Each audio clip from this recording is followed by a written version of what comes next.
Ils sont là, les 30 meilleurs du moment, les 25 premiers du classement général, les 5 meilleurs de la semaine.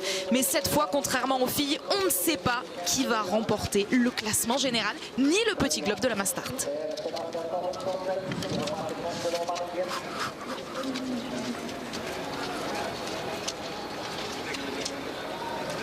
Bara sekunder, 14,95. 10 seconds only left.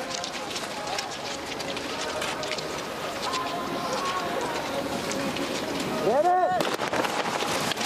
They are up, 40 and 50. On aimerait que ça ne s'arrête jamais, que ça dure encore des semaines, des mois, mais voilà, c'est fini, ou presque. Il nous reste une trentaine de minutes pour vibrer et surtout pour savoir qui de Sturla Liegred ou de Johannes Bö va remporter le classement général cette saison. Et oui, ça y est, c'est déjà fini, c'est intense, ça passe vite, hein, ces séances de biathlon, ces saisons de biathlon plutôt qui sont tellement difficiles et exigeantes pour les biathlètes, mais qui nous donnent, nous, à chaque fois, tellement d'émotions. On va en avoir jusqu'au bout, justement, des émotions sur cette dernière Mastart avec, oui, les meilleurs, des conditions de neige qui sont excellentes. Là-dessus, pas de problème. Par contre, c'est vraiment sur le plat de tir avec ce vent qu'on va attendre de voir ce que ça donne. Ce gros match entre tous ces biathlètes. Allez, avant de pouvoir partir une bonne fois pour toutes en vacances pour eux. Sébastien Samuelsson, avec son dossard numéro 6, a décidé de se mettre en tête. Ils ont tous un dossard rouge, vous le reconnaissez.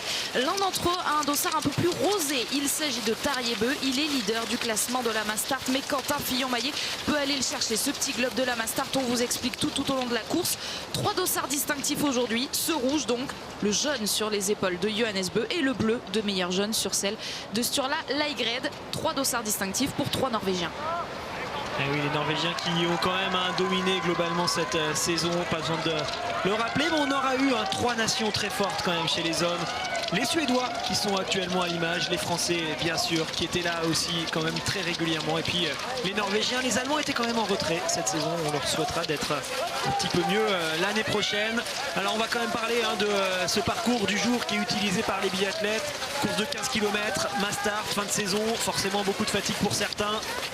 Et une piste qui est quand même assez exigeante. Il y a de la difficulté sur ce parcours. Les filles tout à l'heure faisaient la 2,5. Là on fait une 3 km qui descend un peu plus bas. Voilà, c'est ici que ça change. Là on a un chousse qui nous emmène tout en bas dans la forêt. Et derrière, une fois qu'on est descendu, il faut tout remonter.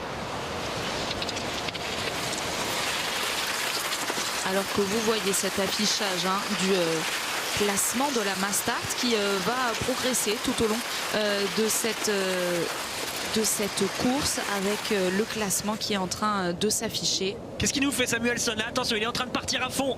Le Suédois, ils avaient prévu un coup, je pense, tous les deux à domicile. Ponsiluoma et Samuelsson, c'est pas du tout normal, cette gestion sur un premier tour. Là, ils ont prévu quelque chose qu'on n'avait pas vu venir. Une attaque aussi forte dans un premier tour d'une Mastart à cet endroit-là. Ça, c'est complètement inhabituel. Ils ont envie d'essayer de peser sur cette course. Je pense qu'ils avaient prévu leur coup. On verra ce que ça donne. Mais oui, ils se disent que peut-être il faut surtout pas attendre le pas de tir pour se faire avoir par les anneaux de pénalité. Et peut-être qu'en partant dès le premier tour, contrairement à ce qui se fait d'habitude, ça pourrait permettre de jouer devant. C'est vrai qu'on a eu l'impression que c'était un coup monté, en tout cas que c'était prévu de la part des deux biathlètes. C'est pas inhabituel, mais en tout cas, c'est pas tous les jours qu'on voit Sébastien Samuelsson se mettre aux avant-postes. Là, en plus, il était suivi de Martin Ponsiluoma. Et paf, ils ont mis l'accélération au bon endroit. Là, clairement, c'est quelque chose que j'ai quasiment jamais vu. Si, on est vraiment sur du inhabituel complètement. Alors, oui, que Samuelsson se mette devant et que Ponsiluoma soit lui aussi devant, c'est 2 excellents skieurs là-dessus, pas de souci. Par contre, une telle accélération aussitôt dans une course, ça, je l'ai très rarement vu. Alors, parfois, ça se fait dans les 200 mètres avant d'arriver sur le stade pour essayer de faire une petite différence. Par contre, là, on est encore à plusieurs kilomètres du stade. Je vous rappelle, il y a 3 km à faire. On est à peu près à la moitié du premier tour. Et là, vous l'avez vu, ils sont partis aussi vite que sur un tout dernier tour. Et là, ça a continué de monter extrêmement vite. Regardez les écarts sur ceux qui passent maintenant. Il y en a qui vont être déjà à plus de 25 secondes, voire même presque 30 secondes. C'est énorme. Franchement, ce genre d'accélération préméditée, Je trouve que c'est un beau coup, une belle surprise qu'on a très rarement vue. Ah, ils sont énormes les Suédois, on vous avait promis du spectacle jusqu'au bout et dès les premières minutes, alors qu'on s'imaginait un tour pas tranquille, mais souvent on en profite de ce premier tour de la Mastart pour se regarder un petit peu, se jauger, se mettre dedans. Eh bien non, Martin Ponsiluoma qui repasse là devant Sebastian Samuelsson. Les deux Suédois qui se sont entendus pour faire exploser tout le monde. Ils avaient prévu leur coup, là ça se voit, ils se relaient, ils étaient prêts tous les deux pour cette attaque.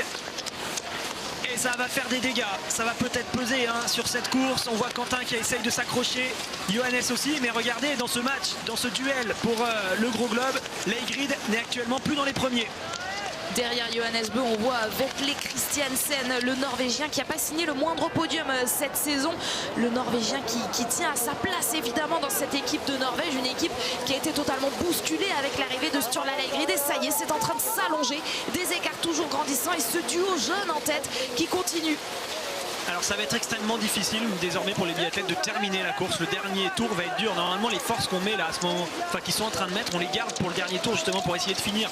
Là tout le monde va monter beaucoup plus haut que prévu en termes d'acide, de déchets musculaires.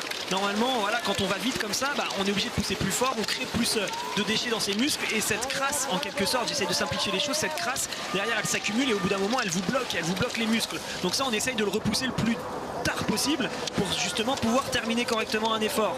Le fait de le faire maintenant, il y en a certains qui vont le payer. Après, justement, on essaiera de voir qui va le payer. Mais eux aussi alors pourraient le payer, Martin Ponsiluoma et Sebastian Samuelsson. Oui, mais s'ils font ça, c'est qu'ils ont prévu que ça pouvait leur servir quand même à quelque chose. Ils se sont peut-être dit, de toute façon, aujourd'hui, sur le pas de tir, il peut se passer n'importe quoi. Le fait de faire ça, ça va nous permettre déjà de creuser l'écart, ou on ne sait pas. En tout cas, ça se voit, c'était prévu. Et je trouve que c'est sympa, car ça change une physionomie qu'on n'avait pas prévue. Alors que Christiansen a récupéré un bâton juste avant d'arriver sur le pas de tir. On arrive donc sur ce pas de tir avec un peu de vent. Un peu de vent, mais moins de vent que sur la course défi. C'est l'information que nous fait remonter Tanguy Keroas qui est sur ce pas de tir. Oui, on le voit, ça a soufflé quand même moins fort depuis tout à l'heure. Et comme par hasard, au moment où ils arrivent, ça se remet quand même pas mal à souffler. Un petit peu comme tout à l'heure, dans tous les sens. Alors là, tout le monde est en sur-régime. C'était pas prévu qu'on aille aussi vite dans ce premier tour. Ça peut partir dans tous les sens.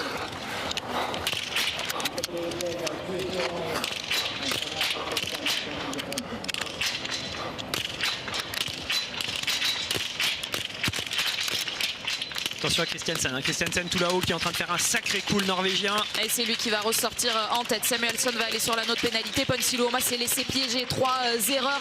Qui va faire le gros coup? Quentin Fillon-Maillet part à la faute. Simon Détieux va pouvoir ressortir en tête. Leigrid qui a fait un excellent tir, il s'est installé bien après Johannes, pourtant il a été capable de tirer très vite et en plus il fait un 5 sur 5. Pour l'instant dans ce duel qu'on regarde, avantage donc au dossard bleu, le dossard jaune lui va sur la note pénalité. Simon, vous l'avez dit, ressort deuxième. Simon Détieux deuxième à moins de 3 secondes de Vetle Christiansen sur la Leigrid, donc qui est le deuxième norvégien qui a pu ressortir de ce pas de tir. Eduard Latipov le russe, alors qu'on vous informe que Alexander Loginov ne participe pas à cette course. Et on voit Sebastian Samuelsson, le suédois, donc qui a essayé de tout dynamiter, qui ressort en 9e position à 19 secondes. Johannes Bö, ça y est juste là à moins de 30 secondes. Je tiens vraiment à vous prévenir que oui, il va se passer des choses sur ce pas de tir, on le voit, il y a quand même toujours un peu de vent, mais il va aussi se passer des choses dans les 2 derniers tours sur la piste, car tout le monde est allé beaucoup plus vite que prévu dans ce premier tour et ça va être difficile au bout d'un moment d'accumuler les kilomètres. Il y en a qui vont se retrouver coincés d'un coup sans comprendre ce qui leur arrive, alors qu'on revoit ce duo Ponsiluoma Samuelsson qui a fait donc ce coup d'éclat dans le tout premier tour. Ils sont tous les deux allés sur la note pénalité derrière, mais Samuelsson s'en sort quand même pas mal. On revoit l'impact des balles de Johannes Bö. Et on a vu celle qu'il a perdue qui était en haut à gauche. Allez, ce petit tour de pénalité à faire qui coûte quand même 25 secondes. Il est à 27 secondes désormais, Johannes. Il est donc environ à 18 secondes de Leigrid. Le premier tricolore, c'est donc Simon Détieux qui est ressorti juste derrière Christiansen. Malheureusement, 3 erreurs pour Quentin Fillon-Maillet, 3 également pour Fabien Claude et 2 pour Emilien Jacquelin. Emilien, Quentin et Fabien ressortent aux 3 dernières places. Antonin Guigona est ressorti 17e du premier tir. Il y en a un qui est capable de tenir très longtemps dans la douleur quand on est déjà allé vite sur les skis et qu'il faut s'arracher. C'est justement Simon Détieux. On le dit souvent, hein, dans les derniers tours, il est plus fort que les autres car il est capable de tenir. Et là, c'est lui qui passe désormais en tête, le Français, qui se retrouve devant Christiansen, devant Laigred. Derrière, vous voyez, ça arrive pour la Russie et l'Allemagne. J'essaye en même temps de voir si j'aperçois là-bas tout au fond le dossard jaune de Johannes Bö, mais pour l'instant, ce n'est pas le cas. Attention, attention, l'Allemand a failli partir à la faute, c'est Benedikt Doll qui était juste derrière la tip-off. On suit l'affichage de la fédération internationale du signal international. Vous l'avez vu, pour l'instant, égalité entre Tarjei Bø et Sturla Laigred au classement de la Mastart. En revanche, avantage Sturla Laigred sur Johannes Bø sur le classement général. Ça vient de s'afficher à l'instant. Ouais, il faudrait pouvoir changer la couleur des dossards en temps réel. Donc c'est bien lui hein, qui est en jaune actuellement. C'est Sturla Laigred qui est donc en train de gagner. On vous rappelle la condition pour ceux qui n'étaient pas là dans l'avant-course. Laigred doit obligatoirement finir dans les 8 premiers s'il veut pouvoir jouer ce gros globe de cristal. Sinon, ce sera Johannes Bø qui le gagnera. Et s'ils sont dans les 8 premiers, c'est tout simplement celui qui fera devant l'autre qui gagnera le gros globe. Donc finalement, on se rend compte qu'il n'y a pas grand-chose à calculer. Mais juste de regarder leur place. Le programme de la journée a été bousculé sur la chaîne L'équipe, mais je vous rappelle les principaux rendez-vous juste après le biathlon. On le débriefera cette course et il y aura la station L'équipe, dernière manche de slopestyle pour Tesle 2 qu'on retrouvera avec France Piron aux manettes. Et puis ce soir, l'équipe du soir, la grande soirée à partir de 20h15, toute une soirée foot autour de Benoît Cosset et de Dave Apadou autour du match entre Lyon et le PSG. Simon Détieux est en tête de la dernière course de la saison. Alors on le voit bien, ça a ralenti dans ce deuxième tour, c'est tout à fait logique après ce qui s'est passé dans ce premier tour complètement fou. Simon monte au train désormais à son rythme, ça rentre par l'arrière. On se rappelle hein, des Mastart qu'on a eu quasiment tout l'hiver. Après le premier tir, on se retrouvait avec un groupe de 15 biathlètes environ, tous ceux qui avaient réussi à faire un sans faute. Là on voit que c'est pas tout à fait la même chose, c'est quand même beaucoup plus éclaté, mais ils sont quand même beaucoup. Hein. Par exemple, les 8 premiers ont réussi à faire un 5 sur 5. On rajoute également 3 autres biathlètes. Donc au total, ça fait quand même plus de 10 biathlètes, 11 biathlètes qui ont réussi à faire ce sans faute sur le premier tir compliqué. Antonin Guigona qui passe en dessous des 30 secondes en 15e position. On se souvient évidemment d'Antonin Guigona qui avait terminé 2e de la Mastart des championnats du monde en 2019 ici à Östersund dans des conditions qui étaient dantesques là aussi. Il avait terminé derrière l'homme que vous venez de voir à l'image, Dmitro Pidrouchny, l'Ukrainien. Emilien qui passe donc 24e. Vous voyez Quentin là-bas au fond avec Fab. Alors je regarde en même temps ce qui se passe sur le pas de tir et clairement ça s'est calmé. On n'est plus tout à fait sur les mêmes choses que pendant la course des filles. Donc on risque d'avoir des tirs debout qui seront meilleurs. Et donc potentiellement moins de choses qui vont se passer sur cette toute fin de course avec des rebondissements incroyables. En tout cas pour l'instant c'est ce qu'on pourrait observer. Le vent s'est presque arrêté d'un coup, même s'il est toujours là. Il reste léger au moment où les biathlètes reviennent déjà dans le stade. Sturla Laigred et son dossard bleu de meilleur jeune, ça il est sûr d'aller le chercher, ce petit globe qui ressemble à aucun autre. Vous le verrez tout à l'heure évidemment dans le débrief après le podium, ce petit globe de meilleur jeune. Johannes Bø est en train de faire l'effort. Et là ils ont pu se jauger hein, tous les deux. Laigred il avait juste à regarder à droite et il voyait le dossard jaune. C'était l'inverse pour Johannes Bø qui lui aussi pouvait remarquer que son adversaire était pour l'instant en tête de la course. Les plaquettes tendues aux biathlètes, vous le voyez à droite de votre écran, puisque le deuxième tir, ça va être à nouveau un tir couché. Pour ces 30-là, s'il y a des réglages à faire, ils vont pouvoir voir en tout cas l'impact des balles sur le premier tir. Mais les conditions aérologiques ont changé sur ce pas de tir. Très bon choix en tout cas de l'IBU d'avoir repoussé cette course, car on est désormais sur des conditions acceptables. C'est sûr que la course des filles était quand même un peu limite en termes de vent pour vraiment avoir des courses ultra fair play et tout ce qu'on veut. Mais là, désormais, on est sur des conditions bien meilleures, alors que Thierry Lekov s'est invité sur le pas de tir.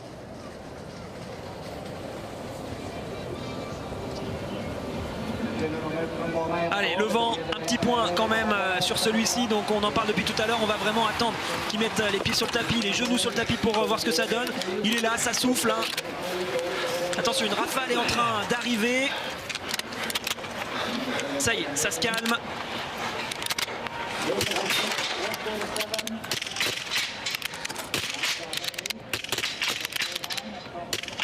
Mais quel numéro du Russe Edouard Latipov qu'on n'attendait pas. C'est lui qui va pouvoir ressortir en tête, accompagné peut-être, non pas tout de suite. Simon Détieux, lui, va devoir aller tourner. Benjamin Weger, le Suisse, va ressortir. Et Laigrid, lui aussi, va aller sur la note pénalité comme Christiansen. On ne s'attendait pas à le voir rater comme ça cette dernière balle. Johannes Bö va lui aussi devoir aller, quoi qu'il arrive, sur cette anneau de pénalité au moins une fois. Est-ce que ce sera juste une fois ou pas? Il lui en reste une, oui, il n'y aura qu'un seul tour. Il va pouvoir reprendre quand même un peu de temps, j'ai l'impression, sur Laigrid. Laigrid qui a fait un tir assez lent. On a Johannes Dalé qui va se replacer, Antonin Guigona et Tariebeu. Tariebeu surtout, lui qui porte donc ce dossard spécifique pour la discipline. Il est là à droite de votre écran, Tariebeu. Il va passer à cet intermédiaire. Vous le reconnaissez, ce dossard, ce chiffre sur son dossard qui est en noir. C'est comme ça qu'on arrive à le voir. Antonin Guigona et Simon Détieux ressortent donc aux 10 et 11e place. Et juste devant eux, vous les avez vus, hein, il y a Sturla Laigrid et Vetle Christiansen. Johannes ressort donc désormais dans les skis de Samuelsson. Et sacré numéro, vous l'avez bien identifié, Anne-Sophie, de Latipov, le Russe. Là, je n'ai pas compris comment il a fait sur son tir couché pour tirer aussi vite, mais c'était vraiment du très beau tir de la part du Russe avec un super 5 sur 5. Il a tiré en 20 secondes,4. Voilà, c'est lui qui a largement le meilleur temps. Le deuxième est en 23 secondes, c'est Andersen, le très jeune Norvégien. Alors qu'on revoit ses ralentis, mais sacré numéro de Latipov, s'il est capable de faire la même chose sur les debout. On comprend bien, ce sera un avantage. Elle est perdue en haut à gauche, cette dernière balle de Laigrid. La palette a tremblé, mais elle était quand même bien dehors, cette balle. Un 5 sur 5 également pour Fabien Claude qui, après avoir tourné 3 fois sur le premier tir, remonte sur ce classement. Il ressort en 23e position. Edouard Latipov n'est jamais monté sur le podium. Sa meilleure performance, c'était cette saison, c'était sur les championnats du monde. 7e d'une poursuite. Edouard Latipov, ce Russe qu'on connaît peu, qui fête aujourd'hui même ses 27 ans. Et comme à chaque tour, petit point classement général, forcément on est obligé de le faire en temps réel. Pour l'instant, c'est Laigrid qui repasse en jaune car il est 8e, mais si par exemple il recule dans ce groupe, il se retrouverait au-delà de la 8e place, et donc c'est tout d'un coup Johannes qui est là-bas au fond qui repasserait devant. On a pas mal d'outsiders qui sont actuellement en tête de la course. Latipov, Weger, on vient de le voir également là au premier plan, Gaulle canadien qui est bien placé, qui est actuellement dans le top 5. Garanitchev, le Russe, là aussi, et puis les Français qui pour l'instant sont complètement en mesure de jouer le podium. C'est fort ce qu'il fait actuellement Latipov, et c'est toujours bien d'essayer de faire la différence avant les virages pour celui qui est tout seul en tête comme ça. Ceux qui arrivent derrière n'ont pas la référence visuelle de l'endroit où vous êtes placé. Si vous arrivez à tourner vite avant que les autres débouchent dans la même ligne droite, ils ne vous voient pas en fait tout simplement, donc ils peuvent se dire il est carrément trop loin devant, on le reverra jamais, et donc ça leur enlève un peu l'idée d'éventuellement vous rattraper. Là il fait un sacré numéro, Latipov. Seul Weger reste à bonne distance, mais les autres sont quand même désormais assez loin. Au classement général, vous l'avez dit Alexis, c'est donc Sturla Laigrid. Vous venez de le voir sur l'affichage pour un tout petit point qui remporterait le gros globe. On a également vu que c'était Tariebeu qu'on voit à l'image qui est toujours en tête donc pour remporter le petit globe de la Mastart. Laigrid qui prend en tout cas la course à son compte, il le sait bien, il faut de toute façon qu'il aille de l'avant, qu'il soit dans ses 8 premiers et surtout qu'il tienne à distance. Johannes qui est en train de faire l'effort derrière, on commence à l'apercevoir régulièrement. Johannes il n'est pas si loin que ça, il peut remonter à tout moment. Après il faudra se poser la question tout à l'heure si dans le dernier tour Laigrid joue justement cette place dans le top 8, s'il se retrouve face à un Norvégien, quel sera le comportement de ses adversaires. Je ne sais pas si par exemple il joue la 8e place face à Tarier ou Johannes Dalé. Ça peut peut-être être des attitudes différentes, mais ça ce sera tout à l'heure. On va devoir déjà passer par ces tirs debout. On se souvient de la Mastart d'Oberhof remportée par Tariebeu où Benjamin Weger, le Suisse, avait fait le gros coup en terminant 3e, juste derrière Félix Leitner. Tous les deux, ils avaient signé un 20 sur 20. Est-ce qu'une nouvelle fois la chance va sourire à Benjamin Weger? Mais derrière, regardez, la menace est grande. À une quinzaine de secondes, il y a ce groupe emmené donc par Sturla Laigrid où se trouvent bien placés nos deux Français, Antonin Guigona et Simon Détieux. Johannes Bö avec le dossard numéro 1, il passe maintenant à cet intermédiaire et il est lui-même à une quinzaine de secondes de ce deuxième groupe. Il ne doit pas être facile l'effort sur les skis de fond actuellement. On doit toujours digérer cette grosse accélération des Suédois en tout début de course. Il y en a pas mal qui doivent la subir, mais il y en a un qui gère ça très bien actuellement, c'est Latipov. Il est en train de mettre du temps à tout le monde sur les skis. Il arrive à accroître les écarts. Vous voyez, là on est dans ce genre de partie où parfois c'est mieux d'être en groupe, car quand on est tout seul, on est exposé plein vent. Alors que quand on est à plusieurs, on a tous ces phénomènes où on peut se cacher, se mettre à l'abri. Et excellente course quand même d'Antonin Guigona et de Simon pour l'instant qui sont toujours là.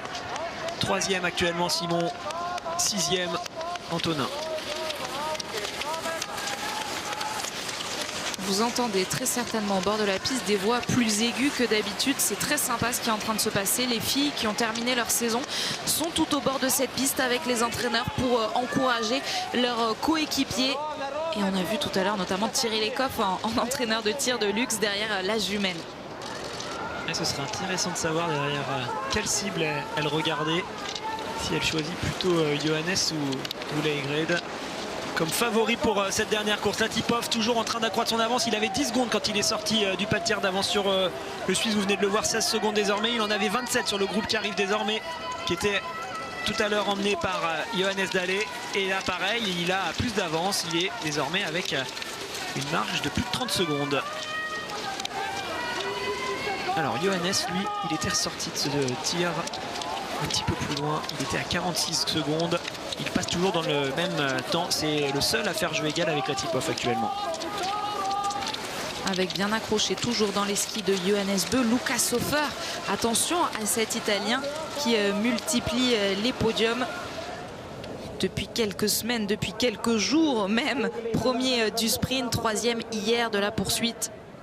Oui, les frères Bö sont très amis avec Luca Sofer. Luca Sofer peut également quand même servir d'allié de luxe à Johannes. Ils sont en train de skier ensemble, un petit relais de temps en temps, ça peut toujours aider. Quand on se retrouve comme ça ensemble, allez, tire debout, le vent toujours là, il souffle un peu dans tous les sens, moins fort que pour les filles, mais ça reste quand même pas simple.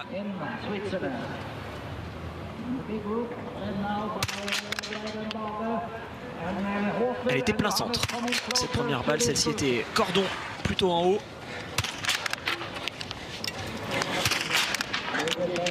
Les deux là sont ratés en haut pour l'instant et la dernière est dedans. Allez, 2 tours de pénalité, c'est le score à battre. Tous ceux qui feront mieux ressortiront devant le Russe.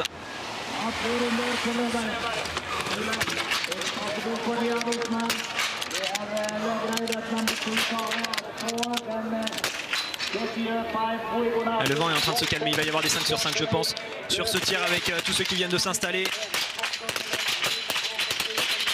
2 erreurs pour Benjamin Weger. Bénédicte Doll peut-être. Et oui, il réussit le plein, tout comme Antonin Guigona. Ils vont pouvoir ressortir un seul tour de pénalité pour Sturla Leigrid, un seul tour également pour Christiansen, un seul tour pour Simon Détu et pour Johannes Dalle. Johannes Bö pour le plein, oui, c'est fait, le plein pour Johannes Bö qui va pouvoir ressortir pendant que son concurrent direct Sturla Leigrid va être sur la note pénalité. Et donc le scénario qui s'inverse, Johannes Bö qui est en tête pour le classement général. Avec très peu d'avance, je pense, Leigrid va ressortir dans moins de 15 secondes. C'est son frère pour l'instant, Tarjei Bö, qu'on vient de passer, mais voilà, il est là le dossard bleu, juste devant Simon Détieux qui ressort lui aussi. Ils sont tous capables d'être sur le podium, tous les biathlètes qu'on voit en ce moment. Mais par contre, la tendance vient donc de s'inverser actuellement. C'est Johannes qui vient revêtir son dossard jaune. Et sacré tir de la part d'Antonin Guigona qui est donc pour l'instant ressorti en tête, accompagné de Bénédicte Doll. Latipov n'est pas loin derrière. Exceptionnel, Antonin Guigona à 14 sur 15. C'est le meilleur score pour l'instant sur les 3 premiers tirs. 14 sur 15 également pour Bénédicte Doll. Là, on revoit Edouard Latipov alors qu'on continue de suivre évidemment le tir de nos Français. Émilien Jacquelin à droite de votre écran. Le champion du monde de la poursuite réalise le plein. On va commencer à rentrer dans ces deux derniers tours sur les skis qui vont être extrêmement durs. C'est là que la fatigue va commencer à bloquer certains biathlètes. Allez, il est capable, Antonin, de nous refaire le remake de cette fabuleuse mass start des championnats du monde où il était allé faire 2e. Anto bien dans sa course, qui peut donc repartir de ce pas de tir en restant sur la droite, pas besoin d'aller à gauche sur la note pénalité. Bénédicte Doll, c'est un bon biathlète à avoir avec soi comme ça sur un tour en ski. C'est quelqu'un qui skie bien et qui vous permet de garder le rythme. On garde un œil toujours sur ce classement général. Vous en avez parlé, Alexis, on en a parlé même à la sortie du tir. Donc avec l'avance pour l'instant de Johannes Bö qui est sorti 4e alors que Sturla Lægreid est ressorti 5e. On garde un œil également sur le classement de la Mastart alors que Antonin Guigona, lui aussi ça nous intéresse, tous ces matchs dans le match, hein, cet enjeu. Est-ce que la dernière course de la saison va être gagnée par un Français? Antonin Guigona pour l'instant va être le mieux placé sur le dernier tir, il va jouer la gagne. Ils sont deux à pouvoir jouer le podium, car Simon Détieux n'est pas loin lui aussi, et Johannes Bö et Lægreid actuellement sont sur le même score au niveau du tir. Ils ont tous les deux fait 2 erreurs, donc on le voit, hein, sur les skis. Avantage pour l'instant au dossard jaune qui va plus vite que le dossard bleu. Il s'est employé, hein, quand même depuis le début de la course, Lægreid. Ça va pas être simple pour lui, hein, désormais de tenir la cadence infernale de Johannes. Et Johannes, il n'y a qu'un seul objectif pour lui dans le tour actuel, c'est d'essayer de tenir à au moins un tour d'écart son adversaire Lægreid. Comme ça pourrait lui donner éventuellement une marge d'erreur supplémentaire quand il arrivera sur le pas de tir, et malgré un tour de plus il pourrait quand même ressortir au combat avec Sturle. Allez, Antonin qui skie bien dans ce tour là, c'est très bien ce qu'il fait. On voit que Benedikt Doll n'arrive pas à rester dans ses skis facilement.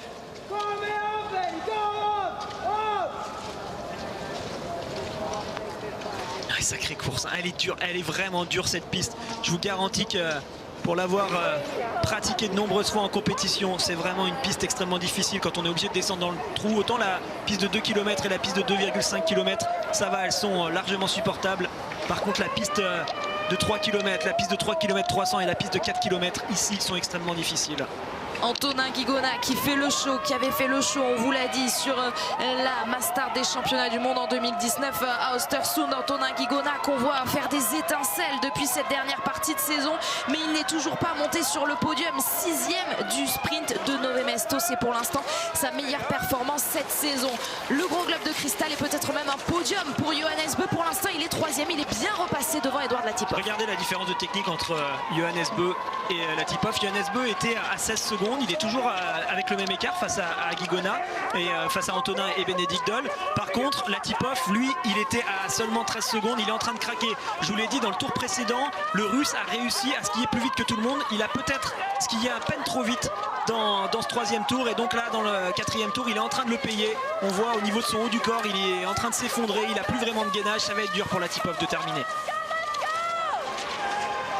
Dans le groupe de Sturla Lægreid, il y avait Tle Christiansen, il y a évidemment Simon Détieux et Johannes Dalle. Et puis lui on le surveille également, Tarjei Bø en 11e position. Alors il y avait tout à l'heure même pas 10 secondes d'écart entre Johannes Bö et Lægreid, un tout petit peu moins, il y avait 8 secondes d'écart entre les deux. Désormais, vous le voyez, il y en a plus de 15. Donc oui, Johannes est en train d'accélérer, il n'a pas encore une marge, hein, d'une balle de marge justement sur Lægreid. Mais il peut encore reprendre un peu de temps d'ici la fin du tour. En terminant 3e, et si son frère termine au-delà de la 9e place, c'est ce qui est en train de se produire. Enfin pour l'instant, Tarjei Bø est 11e. Johannes Bö pourrait s'offrir également le petit globe de la Mastart. Et ça skie, hein, ça skie sacrément là pour Antonin. Il est en train d'aller extrêmement vite dans ce tour. On le sent clairement à Benedikt Doll. C'est une référence au niveau des temps de ski. Il est obligé de s'arracher pour rester au contact du Français. Alors oui, peut-être qu'au bout d'un moment il va passer devant pour prendre un relais, mais ça n'a pas été simple pour lui dans ce tour. Et surtout, on le constate avec les écarts par rapport à Johannes. Johannes reprend pas tant que ça. Le biathlon va s'achever sur la chaîne L'Équipe, mais il y a de très beaux événements à venir. Vous le voyez en haut à gauche de votre écran à partir de mercredi. Du football, les éliminatoires pour la Coupe du Monde 2022. Ça va être exceptionnel. Mais avant, ce tout dernier tir, donc tout dernier titre de la saison de ce 21 mars 2021. Ah ouais, ça y est, on y arrive à ce dernier tir de la saison de Coupe du Monde. Il y a d'un côté à regarder la possible victoire d'Antonin, le possible podium de Simon Détieux. Ça c'est pour ceux qui suivent avant tout les Français. Et dans un second temps, il va y avoir ce duel infernal entre Johannes Bö et Lægreid. Rien n'est joué entre les deux. Il aura donc fallu attendre ce tout dernier tir pour savoir qui c'est qui va aller le gagner, ce gros globe de cristal cette saison.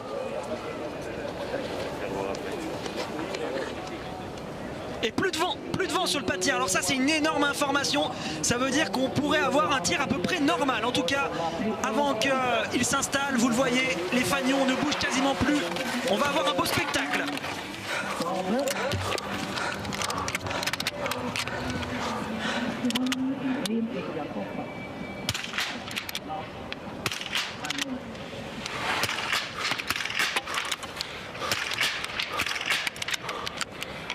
Allez, Johannes Bö peut aller gagner, ça va risque d'être compliqué pour Antonin et Bénédicte Doc qui ont commis désormais 3 erreurs, chacun 4, même pour Antonin ce sera trop. C'est donc l'un de ceux-là qui va aller à gagner cette course.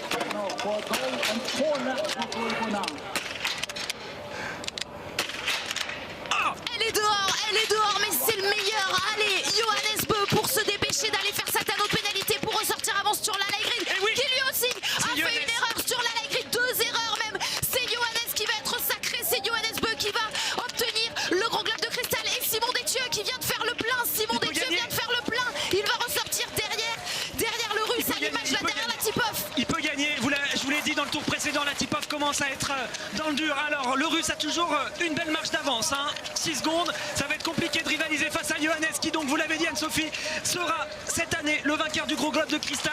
Il aura réussi finalement à la fin à faire craquer Leigrid qui lui aussi est parti à la faute. Sacré Johannes, c'est quand même un énorme personnage. Il le mérite, ce dossard jaune, et il va pouvoir l'apprécier ce dernier tour, même s'il va certainement essayer d'aller chercher Simon et pourquoi pas même la tip-off qui va avoir quand même beaucoup de difficultés à terminer. Vetle Christiansen est ressorti de ce pas de tir. Jakob Fak également, mais toujours pas sur la Leigrid qui a dû aller tourner sur cet anneau de pénalité. Ça y est, sur la Leigrid ressort en 8e position à 45 secondes. Mais Johannes Bö, lui, est juste là pour aller chercher le podium, pour aller chercher Simon Détieux. Allez, ce serait beau d'avoir un tricolore sur le podium pour la dernière course de la saison. Oui, il y sera sur le podium. Simon, on voit que le 4e est pour l'instant assez loin. Par contre, si on essaye vraiment de regarder les individus qu'on a, eh ben, on se dit que Simon est capable de revenir sur la tip-off et on se dit également que Johannes est pourquoi pas capable de revenir sur Simon. Donc voilà, vous l'avez bien compris, il va y avoir un match à 3 qui va être passionnant dans ce dernier tour. Pour le gros globe finalement, ça s'est délié assez vite. Allez Simon, c'est maintenant qu'il faut faire l'effort, c'est dans les montées qu'il est cramé. La tip-off, regardez le haut du corps de la tip-off, ça va vraiment piocher, il vient s'écraser alors que Simon c'est beaucoup plus gainé. C'est la même chose pour Johannes Bö, mais il résiste le russe, là il est en train de relancer, attention, il est en train de se refaire une santé. Allez Simon Détieux pour nous offrir un podium français sur la dernière course de la saison. Johannes Bö va remporter le gros globe de cristal, Johannes Bö va terminer devant sur la light grid. Johannes Bö à la conclusion d'une incroyable saison, il le cherche sur la light grid, sur cette piste avec ce petit coup d'œil derrière à gauche, il ne le voit pas derrière lui. Il y a bien une combinaison norvégienne, mais c'est celle de Vetle Christiansen. En termes d'émotion, ça doit être absolument hallucinant ce qui se passe dans la tête de Johannes actuellement. De se dire, ça y est, après autant de pression, parce que je peux vous dire que c'était vraiment celui qui avait le plus à perdre quand même dans ce duel entre les deux. Il s'en tire la tête haute et d'une belle manière aujourd'hui. Sacrée course de sa part, un 17 sur 20 pour Johannes, un 18 pour la tip-off et pour Simon. Alors, est-il capable de résister? C'est là qu'il doit tenir la tip-off pour contrer le retour de Simon Détieux. Pour l'instant ça tient, il a toujours une belle avance, il a 6 secondes d'avance. C'est toujours au moins 5 secondes d'avance qu'il a sur Simon. Même s'il est vraiment en difficulté musculaire, il m'épate, il arrive à s'arracher et à tenir. Mais il y a encore cette montée qui là est extrêmement raide et qui va durer encore un petit moment. Et Johannes Bö, vous le comprenez avec l'affichage qui est en bas de votre écran, on va faire un coup double. Il va également chercher le petit globe de la Mastart. Simon Détieux pour la victoire. Simon va gagner, je le sens que Simon va gagner car Johannes lui aussi commence à montrer certains signes de faiblesse au niveau de son du corps alors que Simon il est rentré assez facilement là d'un coup sur la tip-off. Allez Simon, faut réaccélérer pour tenir à distance Johannes qui en plus Johannes doit faire un peu le point, il doit lâcher un peu au niveau physique car il se dit bon ça y est la pression redescend, j'ai gagné ce gros globe et peut-être qu'il aura moins envie d'aller chercher la toute première place alors que Simon lui il est en train de faire l'effort. Ça y est, il est devant Simon Détieux pour aller chercher un deuxième succès cette saison, une deuxième victoire dans sa carrière. Il nous avait déjà ébloui sur le sprint de Nové Mesto. C'est un Français qui va gagner cette dernière course de la saison, cette dernière course à Östersund. Simon Détieux est devant. Allez Simon, il faut tenir jusqu'en haut de la bosse pour tenir à distance justement Johannes qui va revenir progressivement sur la tip-off, sur les plats qui a ensuite. Johannes est assez puissant donc il est capable de reprendre quelques secondes. Mais ouais, il y a une belle avance quand même pour Simon qui a été capable de faire l'accélération au bon moment. Mais quelle course de dingue, ça y est, il a de l'avance, regardez, il est quasiment en bas de cette descente alors que la tip-off lui, il était à peine en haut quand il vient d'arriver. Et puis quel finish pour Johannes Bö qui va s'adjuger ce gros globe de cristal.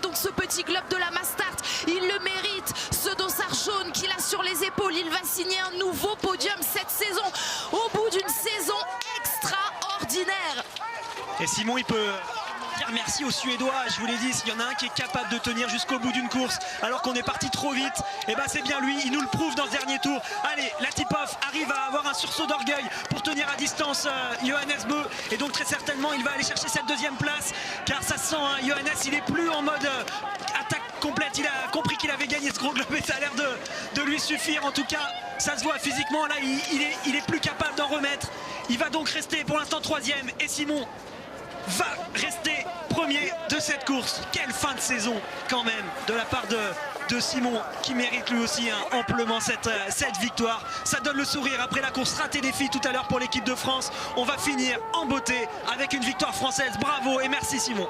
Simon Détieux qui déjà à Pokljuka avait fait le gros coup, sa toute première médaille mondiale individuelle. Il était allé chercher l'argent sur le sprint derrière Martin Ponsiluoma d'ailleurs, qui a voulu faire craquer tout le monde tout à l'heure. Et bien Simon Détieux lui a tenu tête. Simon Détieux qui ensuite a remporté la première victoire de sa carrière. On était en République tchèque, c'était il y a 3 semaines, et il vient donc faire le doublé. Là Simon Détieux, 2 victoires cette saison.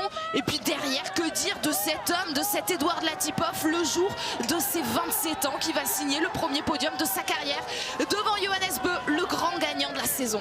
Respect monsieur Latipov d'avoir tenu comme ça dans le dernier tour, parce que ça se voyait dès le tour précédent que c'était pas facile pour lui. Bravo Simon, qui va donc aller couper cette ligne d'arrivée, et merci également Johannes Bö pour cette magnifique bagarre face à Leigrid. Et aujourd'hui c'est lui donc qui gardera ce dossard jaune. La victoire est française, il peut lever les bras. Simon Détieux, après avoir remporté un sprint, il remporte cette fois une Mass Start. C'est la course des rois. Simon Détieux a ébloui tout son monde cette saison. Deuxième position, Edouard Latipov, premier podium en carrière, on l'a dit. Donc, et là on va pouvoir se lever, on va pouvoir s'incliner. Johannes Bö est le grand gagnant du Gros Globe de Cristal cette saison.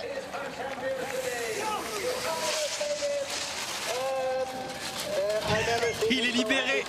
Et oui, ça devait être absolument infernal la pression qu'il devait avoir sur les épaules avant cette course. Leigrid n'aura pas été capable de rivaliser. Finalement, il est parti à la faute sur le pas de tir, Leigrid. 4 erreurs aujourd'hui, c'est là qu'il a été moins fort. Tarjei-Bø vient d'arriver en 6e position. Tarjei-Bø va devoir rendre ce dossard rouge, puisque c'est Johannes Bö qui va également remporter le petit globe de la Mass Start. Et on va apprécier cette image quand même, cette petite accolade entre Johannes Bö et Sturla Leigrid. Le plus jeune doit s'incliner face au très grand Johannes Bö, félicité dans cette aire d'arrivée. Il va attendre tout le monde, c'est la dernière course de la saison et c'est lui donc qui remporte le Gros Globe. Et puis des enseignements quand même évidemment pour nos Français, pour cet homme également qu'on voit à l'image, Alexander Andersen, qui nous montre que l'équipe de Norvège n'a pas fini de nous épater. Il y a de la relève dans cette équipe norvégienne, oui. Andersen qui fait un sacré week-end pour son arrivée sur la Coupe du Monde. Lucas Hofer qui vient terminer 18e. Il faudra attendre encore quelques secondes pour voir arriver Fabien. J'ai vu un échange particulier entre Tarjei et Johannes. C'est vrai qu'il doit y avoir quand même un mélange d'émotions pour Tarjei, qui doit être certes très heureux pour le Gros Globe de son frère, et en même temps qui perd ce petit globe. Et les deux Suédois qui ont fait le show à la bagarre avec Fabien jusqu'au bout. Ponsiluoma et Samuelsson qui nous ont fait un sacré numéro. Ça leur a pas réussi. Par contre, ça a peut-être permis à d'autres de tirer leur épingle du jeu, notamment à Simon Détieux, qui sur ce genre d'exercice où il faut tenir avec des jambes déjà pleines de déchets et d'acide lactique, c'est un sacré costaud. Épatant Simon Détieux aujourd'hui. Et c'est Fabien Claude qui remporte son duel avec Sebastian Samuelsson sur cette ligne d'arrivée à la photo finish. Fabien Claude qui termine donc 23e. Tous nos Français sont arrivés. Antonin Guigona et Quentin Fillon-Maillet en 11e et 12e position. 14e place pour Emilien Jacquelin. Et donc la victoire du jour, le grand vainqueur, Simon Détieux, avec de l'avance, avec quasiment 9 secondes d'avance sur Edouard Latipov. C'est vraiment un superbe podium que l'on s'apprête à vivre et puis une remise des globes aussi forcément où Johannes Beu va recevoir ce gros globe de cristal, le petit globe de la Mastart, et où Sturla Lægreid va avoir un petit lot de consolation avec celui du meilleur jeune cette saison.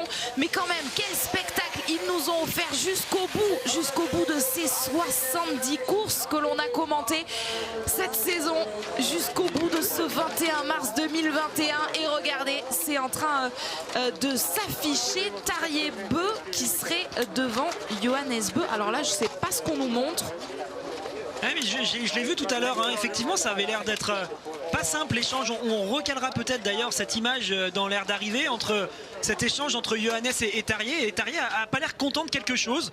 Donc c'est difficile pour nous, hein, de là où on est, de savoir ce que c'est exactement. Mais on voit que ça discute pas mal entre les deux. Alexis, Anne-Sophie, on va demander à Tanguy qui est au plus près des biathlètes. Évidemment, débrief exceptionnel, on ne ratera rien, pas de pause. Le temps de saluer un court générique de 10 secondes et on est ensemble dans la continuité, restez bien, pour vivre ce débrief et le podium de Simon Détieux. Deuxième victoire en carrière, 10 secondes, c'est promis et on est de retour.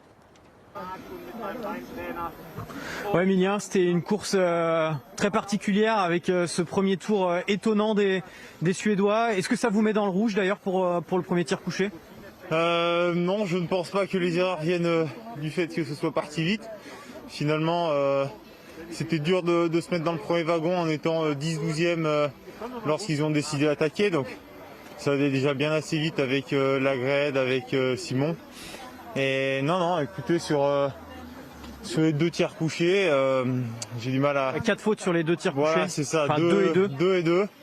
Voilà, je pense qu'on aura le temps de débriefer avec Patrick, mais voilà, j'avais opté, il faut savoir, lors des réglages, en tout cas de ne pas chercher à cliquer pour contrer le vent sur les tirs couchés, puisque vu qu'il s'agit de rafales, finalement de cliquer ça va peut-être nous servir sur les 2 premières balles, et derrière le vent peut totalement changer. Et le fait de contre-viser, c'est-à-dire d'essayer de viser différemment en prenant en compte le vent, et parfois tu arrives à t'en sortir. Et pour ma part, j'y suis pas arrivé aujourd'hui, donc 4 fautes en tout sur les couchés. Après je me reprends sur des tirs debout vraiment travaillés, on va dire, et voilà, ça fait une 14e place, ce qui est oui, bien sûr décevant. Après aujourd'hui, je ne sais pas à combien ça tire devant encore, j'ai pas forcément vu, mais je pense que ça devait être costaud. Simon Détieux gagne avec 18 sur 20 et le fameux 5 sur 5 sur le dernier tour qui permet bien sûr, bravo à lui déjà. C'est vrai que j'ai vu qu'il était sur le podium mais je ne savais pas qu'il avait forcément gagné.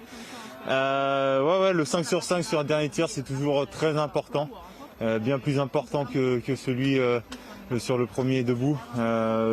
Parfois il y a des grosses craquantes sur les derniers tirs. Je crois qu'Antonin on a fait les frais, et voilà, il faut savoir aussi être présent au bon moment, et Simon l'a très bien fait aujourd'hui.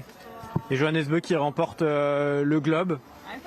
Ça vous semble la logique sportive? Qu'est-ce que vous en pensez? Bien sûr. Alors c'est sûr, il y a toujours ce fameux débat de Lægreid qui a le plus de victoires en Coupe du Monde. Mais voilà, les deux en tout cas avaient énormément de mérite. Johannes traverse entre guillemets une passe difficile cette année puisqu'il remporte ce gros globe.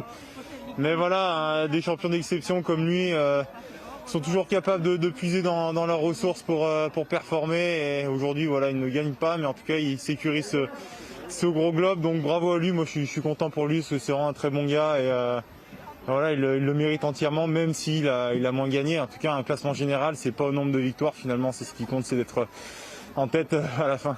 Ça vous fait rêver, ça vous donne envie, vous, le dossard jaune dans les saisons futures?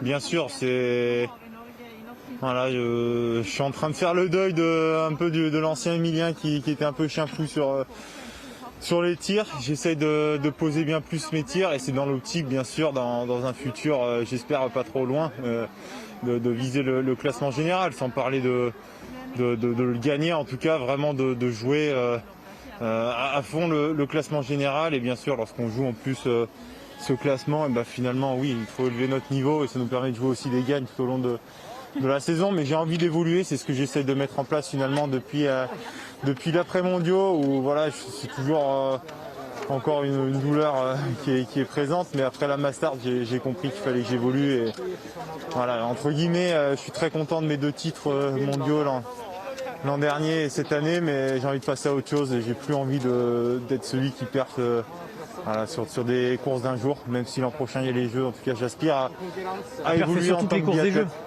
Et à parfait sur toutes les courses des Jeux. Ouais, c'est ça. En plus, je me rends compte que j'arrive à être à 100% de mon niveau sur une course, mais ça me demande pas mal d'énergie mentale et il va falloir que je travaille sur plein de petits points. En tout cas, c'était une année où j'ai énormément appris sur chaque course. J'ai l'impression de grandir, d'évoluer. Et c'est certain que ça me servira pour la suite. Et voilà, j'ai presque envie de dire que c'était une année compliquée, mais en tout cas, elle est riche d'enseignements. Merci Emilien. Il y a Simon qui vient d'arriver. Simon, Le winner. le grand vainqueur du jour. Simon, 2e victoire en 3 semaines. Ouais. Sur une course en confrontation. Ouais, c'est clair, c'était un beau combat aujourd'hui, il y avait un peu de la difficulté, mais j'ai su trouver les clés pour m'en sortir mieux qu'hier, on dira. Et voilà, j'ai retrouvé les ressources dans le dernier tour pour aller chercher le russe. Donc voilà, très content de finir sur une note comme ça, faut pas espérer mieux.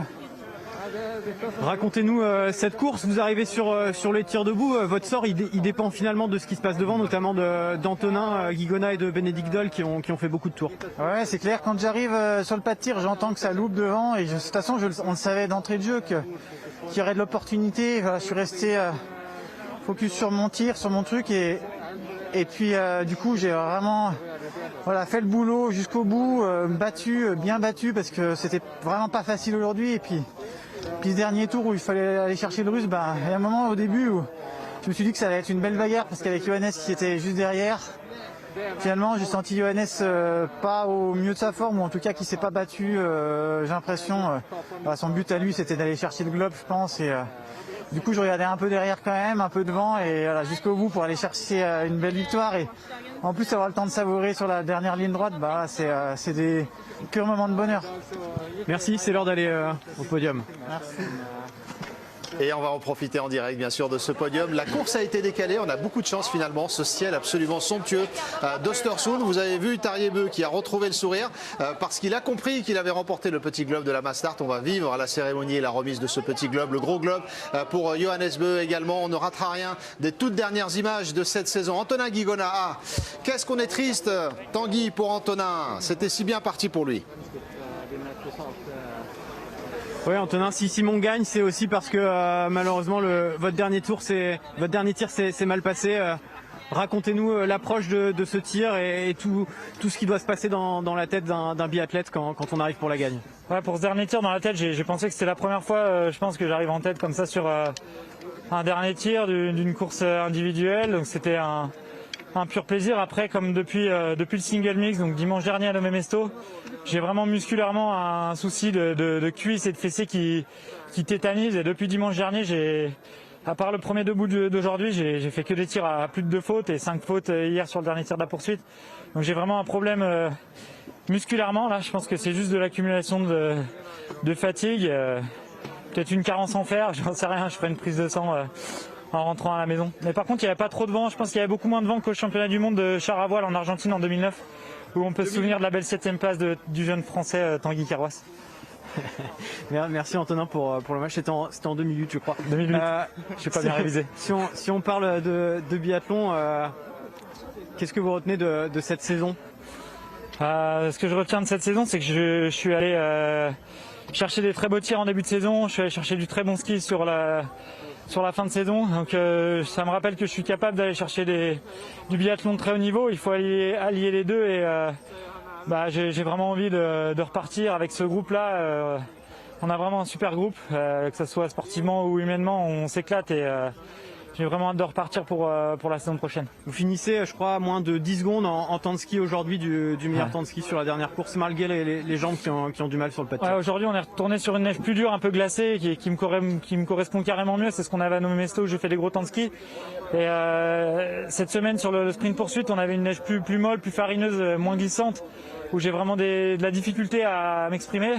Donc il faut que je travaille aussi musculairement pour être capable de sortir mes skis de ces neiges molles et puis d'avoir des muscles qui tétanisent pas pour faire des tirs debout un peu plus sympas et puis pourquoi pas aller gagner quoi. Si Simon l'a fait aujourd'hui, je pense que j'aurais pu le faire, mais bon, 4 tours, c'est cher.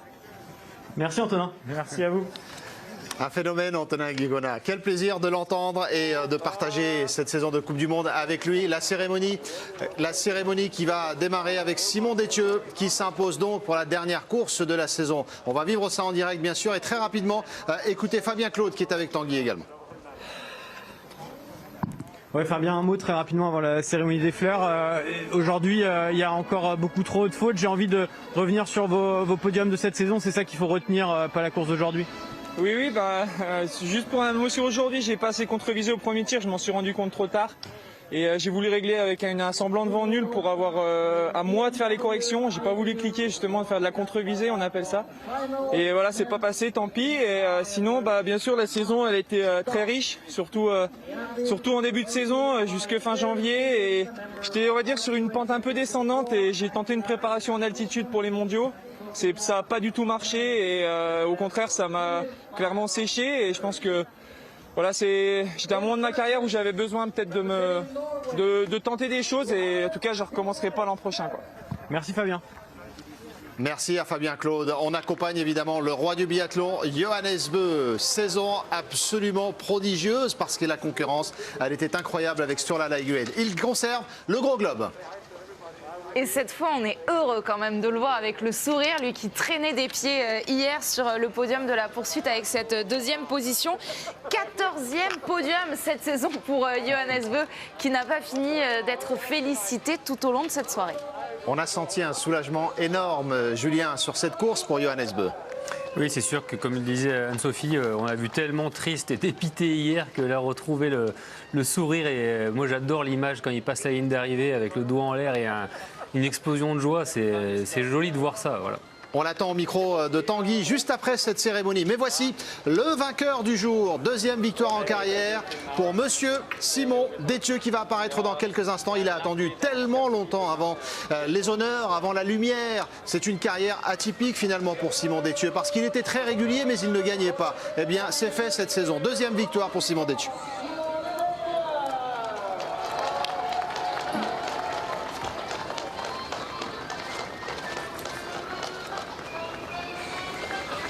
Quelle saison quand même pour Simon Détieux, hein. Cette médaille mondiale, l'argent sur le sprint, cette première victoire en carrière avec le sprint à Nové Mesto sur laquelle il avait enchaîné 3e de la poursuite le lendemain. On avait déjà trouvé ça très très fort et là il a montré dès le début de la semaine qu'il était vraiment présent au pied du podium, 4e sur le sprint. Il vient s'imposer mais cette fois, Tanguy l'a dit, c'est plus une course à confrontation indirecte comme l'était le sprint. Il s'est frotté au meilleur. C'est la course des rois et c'est lui qui la remporte aujourd'hui. C'est le roi du jour, Simon Détieux, en compagnie de Johannes Bö quand même, hein, saluons ça. Mais Alexis, vous qui connaissez très bien Simon Détieux, il a attendu très longtemps. On avait dit pendant les mondiaux que cette médaille-là, la première médaille individuelle, allait le débloquer. Finalement, c'est encore mieux que ce qu'on espérait. C'est super de le voir finir comme ça, de mettre la dernière course de la saison avec une victoire française, alors que oui, les autres n'ont pas pris les fleurs. Il y en a quand même un qui décide enfin de les prendre. Mais Simon, oui, qui... Je ne sais pas pourquoi je l'ai senti assez tôt dans cette course, qui pouvait faire la différence sur cette configuration où c'était parti très vite parce qu'on connaît ses qualités de finisher. Et donc, il a été capable de tenir de bout en bout. Et c'est chouette comme ça de le voir terminer sur cette plus haute marche, parce que c'est quand même différent d'un podium, une victoire, et ça va complètement le faire changer de dimension, encore une fois, avant le début de la préparation prochaine. Et donc, Tarjei Bø. Et oui, qui termine 6e. C'est lui qui fait les fleurs. Hein. Et oui, regardez, il termine 6e, Tarjei Bø. Et en fait, pour tout vous dire, quand Tarjei Bø sort du 4e tir, 9e, Johannes Bø est 3e, on se dit, c'est plié, je regarde mon tableau, c'est bon. Le petit globe de la Mastart, il est pour Johannes Bø. Sauf qu'il fait un énorme dernier tour, Tarjei Bø. Il passe devant Sturla Laigued, devant Jakob Fak, devant Christian Go, Scott Go, le Canadien. Résultat, il termine 6e. Alors là, c'est plus du tout la même chose. Tariebeu 6e, malgré le podium de son petit frère. C'est bien Tariebeu qui va soulever le petit globe de la Mastart. Et lui-même a mis très longtemps avant de s'en rendre compte et de matérialiser ça. Beaucoup plus longtemps parce que son sourire, on l'a guetté. Hein. Il y avait quelque chose se passer pour Tariebeu. Mais il remporte ce petit globe. La cérémonie de remise, on va la vivre évidemment. Là aussi, on ne va rien rater de ces dernières images. La remise du petit globe à Tariebeu, du gros globe à Johannes Beu. Quel immense champion, Johannes Beu. En l'absence de Martin Fourcade cette saison, on se demandait s'il allait surclasser tous les biathlètes. Eh bien, cette fois-ci, il a eu du fil à retordre avec sur la Laiguë notamment. Mais Johannes Beu, fidèle à l'immense champion qu'il est, qui remporte donc le gros globe.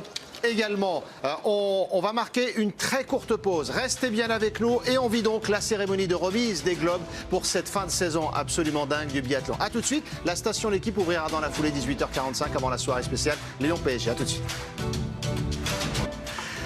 Quelle belle image pour terminer cette saison de biathlon. Simon Détieux au centre. Et oui, parce que c'est lui qui a remporté cette dernière Mastart de la saison. Simon Détieux devant Latipov et Johannes Beu qui conserve son gros globe du classement général avec ce ciel absolument somptueux à Östersund. Le vent a joué aujourd'hui, mais c'est le meilleur, Johannes Beu, qui s'est imposé dans ce gros globe. Et la cérémonie qu'on va vivre évidemment avec la remise du gros globe pour Johannes Beu, le petit globe pour son frère Tarjei, d'autres globes encore à distribuer en norvégien évidemment parce qu'ils ont tout raflé cette saison. On est toujours avec Alexis, Julien Robert, Anne-Sophie, Tanguy et Pierre au plus près de l'équipe de France pour nous offrir d'autres images de joie du côté de Simon Détieux. Débrief complet de cette saison jusqu'à 18h45 et la station L'équipe avant votre soirée foot spéciale Lyon PSG. Alors que fait-il là le Rookie of the Year. Et vous savez, ce gros dossard bleu, un beau lot de consolation quand même pour Sturla Laigret, du haut de ses 24 ans,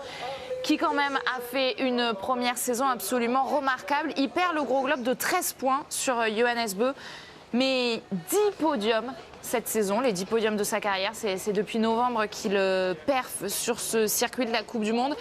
Et avec la poursuite d'hier, 7 victoires. C'est le biathlète qui a le plus gagné cette saison. Et d'autres petits globes pour lui, celui de l'individuel notamment, il faut le rappeler, il l'a déjà reçu. Et de la poursuite. Et de la poursuite aussi. Et oui, hier. Ah oui, hier, oui. Celui-là n'a pas vraiment la même forme. Mais... C'est un petit celui-là, mais il a aussi les deux autres, effectivement. Sturla Laigret, Alexis, en un mot sur lui, parce qu'on va revenir également sur Simon Détieux. On attend d'autres réactions avec Tanguy. Sturla Laigret, on coche son nom et on se dit qu'il va embêter du monde pendant de nombreuses années. Absolument épatant, vraiment la sensation de cet hiver, incroyable. De découvrir un nouveau personnage et une nouvelle façon de faire également. Maintenant, la difficulté pour lui, ça va être de refaire au moins aussi bien. Quentin Fillon-Maillet dans quelques instants, micro de Tanguy. Et on est triste pour Quentin qui aurait pu accrocher le petit globe de la Mastart aujourd'hui, malheureusement. Course décevante pour le Français. Tanguy, dès que vous le souhaitez, on est avec vous, avec Quentin. Quentin, oui, forcément c'est décevant aujourd'hui parce qu'il y avait le globe à aller chercher, même si c'était un calcul d'apothicaire. Même vous vous pénalisez tout de suite sur le premier passage au pas de tir. Ouais, depuis le début de saison, mon tir couché, il est difficile et bon, avec le vent là, c'était un casse-tête incompréhensible pour moi dès le premier tir. Bon, après je me suis battu jusqu'au bout, mais c'est vrai que ça m'a mis un peu le moral en bas des chaussettes. Puis d'autant plus que l'enchaînement des courses, ça, mentalement, je suis vraiment usé. Donc ça a été un gros combat jusqu'au bout. Malgré ça, je vais quand même chercher une 11e place. Donc c'était pas catastrophe, mis à part ce premier tir. On a beaucoup parlé aujourd'hui forcément sur la Laigrid et de Johannes Beu qui sont les premiers et deuxièmes au Gros Globe, mais vous êtes pour la 3e saison consécutive sur le podium de ce Gros Globe. Ouais, alors j'ai regardé le général avant cette course-là et du coup je peux parler maintenant avec cette course-là. Sur 26 courses, j'ai fait 21 top 10, dont 14 top 6 et podium, je sais plus, 3 victoires. Donc je suis vraiment très fier de cette régularité.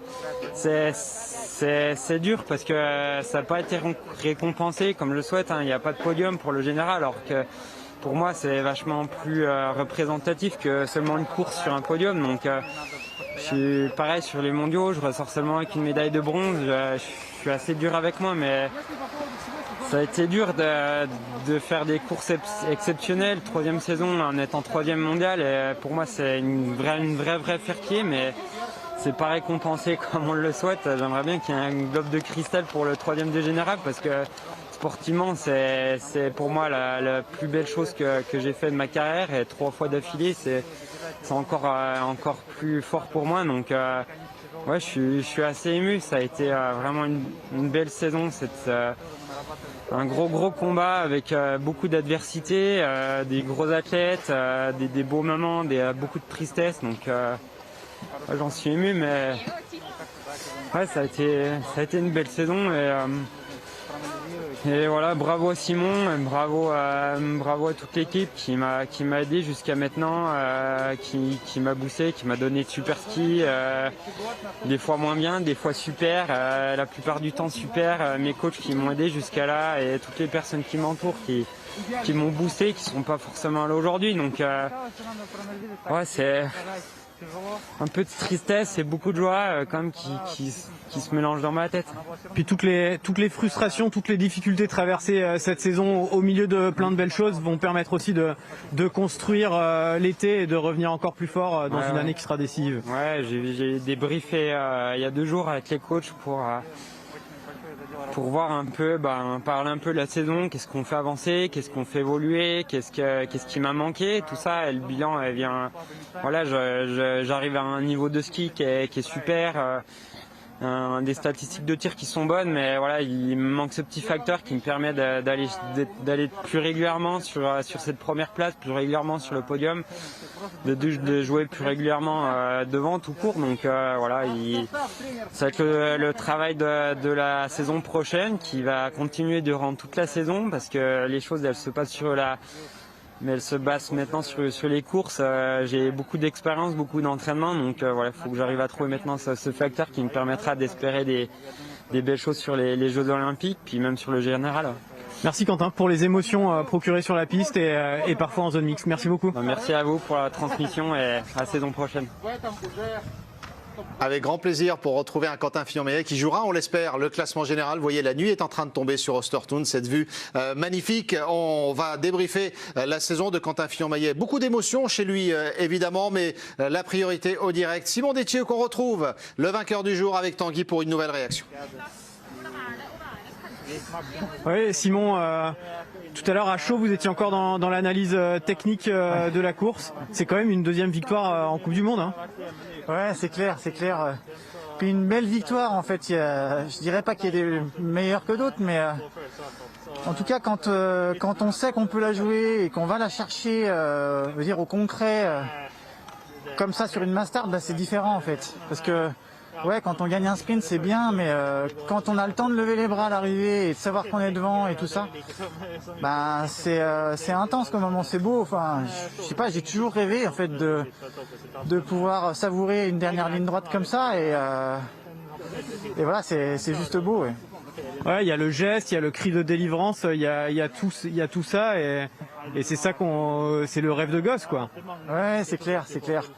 La Mastart c'est une course différente des autres. Il y a cette excitation au départ, il y a cette envie, il y a cette testostérone qui fait que on n'a qu'une envie, c'est d'y aller. Et aujourd'hui, j'ai su prendre les devants, j'y suis allé, j'ai été combatif. J'ai cru en moi pleinement et en mes chances en tout cas, parce que comme on a dit, comme on l'a beaucoup dit, le vent c'était vraiment pas évident aujourd'hui, même si je pense qu'on s'en est bien sorti parce que c'était pas autant la galère que les filles. En passant la ligne, vous avez une célébration particulière ou c'était improvisation totale? Non, j'ai encore pas le temps l'expérience d'avoir une routine dans ces moments-là, quoi. En tout cas, il y a eu un paquito après le podium. Ça, c'est nouveau aussi.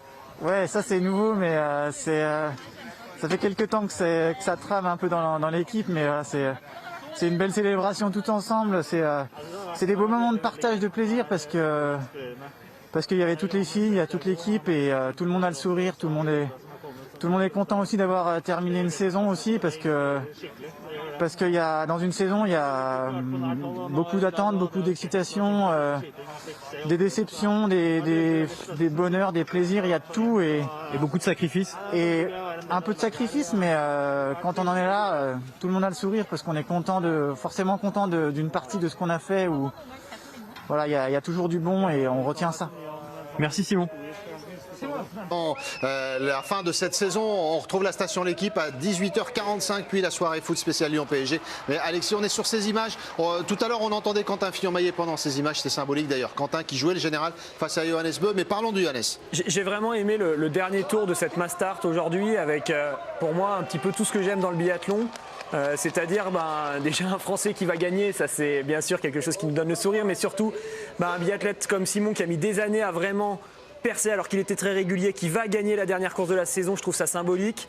Un Latipov qui lui va vraiment dans l'effort alors qu'il est déjà au bout et qui s'accroche à une deuxième place. Et surtout Johannes, on le sent, l'émotion le submerge. Au début, il est vraiment en train de partir et en fait, il lâche complètement dans ce dernier tour parce qu'il se rend compte que ça y est, après toute cette pression, il va gagner. Et en fait, Latipov est devant lui, mais il essaye même plus de le rattraper. Il en peut plus, il a envie de profiter et je trouve que c'est extrêmement fort. Et c'est ça que j'ai envie de dire vraiment par rapport à Johannes, c'est qu'il a été poussé dans ses retranchements. Merci Leigrid et bravo de s'en être sorti à lui. Le roi Johannes qui garde sa couronne et on va de nouveau retrouver Tanguy qui est avec l'entraîneur de l'équipe de France, Vincent Vitoz, pour un bilan de cette saison. Oui Vincent, on parlait du duel Johannes sur la Leigrid. Est-ce que vous avez regardé ça, la course dans la course, ou vous étiez concentré sur les Français cet après-midi? Non, juste à la fin, quand Johannes est passé, j'étais avec un groupe de Norvégiens et là il a exprimé sa joie, on va dire, sur le bord de piste. Et là j'ai réalisé qu'il gagnait le gros globe. Non, j'étais quand même concentré sur les Français, les renseigner, les encourager. C'est intéressant quand même, ça veut dire que dans le dernier tour, il était déjà, il avait oublié la course, il était déjà dans le globe gagné quoi. Ouais, c'était à 300-400 mètres de l'arrivée, donc à ce moment-là il savait qu'il ferait pas mieux que troisième, mais c'était suffisant pour lui en tout cas. Mieux que troisième parce qu'il y a un Français qui était devant, Simon Détieux, qui vient gagner sa deuxième victoire, et quelle victoire! Ouais, c'est très heureux pour Simon aujourd'hui. Il confirme encore après sa médaille des mondiaux et sa victoire de Noé Mesto. C'est un bel enchaînement, ça va lui donner beaucoup de confiance. Et puis bien sûr, ça concrétise tout son travail. Le bilan général de l'équipe de France, hommes et femmes confondus, en nombre de podiums, deuxième derrière la Norvège, mais très loin derrière la Norvège cette saison. Ouais, c'est un bel hiver. En tout cas, il y a des podiums, on a répondu présent. Maintenant, c'est sûr qu'il y a une nation qui nous domine quand même, hein, ça, on peut pas le nier. Et il y a la Suède qui s'est aussi un petit peu rapprochée. Donc, on peut dire qu'en termes de bilan global, c'est très bien, c'est bon. On n'a plus notre leader historique aussi, mais on a un collectif qui est encore là, qui est fort, qui est capable de jouer. Donc ça, c'est important de le savoir et de le faire également. Maintenant, il nous faut aussi trouver encore quelques petites solutions. Parfois, on a le sentiment que les Norvégiens arrivent à avoir plus de stabilité et au moment où nous, il y a sur certaines courses des séquences qui nous échappent. Oui, c'est ça. Il y a eu des passages à vide en fait sur la saison de l'équipe de France, ce qui n'est pas le cas chez eux. Après, il y a une densité qui est incroyable aussi dans leur équipe. Ouais, c'est sûr. Hein. Bon, chacun joue avec leurs points forts. Hein. La grippe sera sur le tir, Johannes Beu sur le physique et le ski, mais en tout cas derrière il y a aussi un gros collectif, ils se poussent. À un moment donné ils étaient 5 dans les 5 premiers de la Coupe du Monde. Bon, déjà ils étaient 8 dans la poursuite hier par exemple les garçons. Voilà également, donc ça montre toute la force de cette nation. Ça nous pousse à s'améliorer forcément, c'est des axes de réflexion et forcément il y aura un enjeu important l'année prochaine et à nous aussi de trouver encore toutes ces solutions pour que à l'avenir on soit encore capable de rééditer ce bel hiver mais faire encore mieux. Juste pour qu'on comprenne, là c'est la fin de saison, il va y avoir des vacances pour les athlètes, mais qu'on comprenne bien, la saison prochaine elle se prépare déjà très vite. Dans combien de temps ils vont mettre les skis-roux les athlètes? Bon, déjà vendredi prochain il y a les championnats de France du côté des contamines et puis après je pense que sur le mois d'avril il y a à la fois une période de break et puis à la fois aussi des moments peut-être de plaisir où ils peuvent aller faire si les conditions le permettent du ski de randonnée, des activités qui les changent aussi un petit peu. Et puis dès le début mai ça sera la reprise pour pour partir sur les 6-7 mois d'entraînement qui vont construire à la fois leur foncier et à la fois tous les éléments au niveau du tir qui feront que ils seront capables d'enchaîner des tirs en 20-25 secondes ou je dirais 25-30 secondes sur le coucher et puis avec la réussite qu'il faut. Merci Vincent. Merci, à vous. Tell us about your feelings right now. Parlez-nous de votre sentiment juste maintenant. Extremely happy. Je suis Even though vraiment I très didn't take the content. big globe, I had an amazing season and I had an opportunity today, so it was fun. C'était une saison to be in the incroyable et à fight l'issue de and cette fight saison with Johannes, incroyable, j'ai eu quelques he's stronger opportunités, athlete mais than me, so he won the globe and it's well deserved. c'est Johannes Beu qui a gagné le globe et il le mérite. To beat him. Yeah, I hope so. I hope that my level will increase for the next season. J'espère que dès la So, saison prochaine, we'll mon see. I will niveau do a very va good job this summer and augmenter. autumn to raise my level and Je vais next faire ce season qu'il is faut Olympic pendant season, l'été, so je vais it bien will be bosser very pour exciting augmenter to ce see niveau-là who's, the better athlete. Thank you. et devenir le meilleur athlète Thank you. possible. Sturla Laigued qui est passé tout près du Gros Globe, une histoire absolument incroyable. On continuera de le suivre évidemment, de mieux le connaître encore la saison prochaine grâce au travail de Tanguy, notamment tout au long de la saison. Sturla Laigued, si vous deviez le décrire en un mot, Alexis?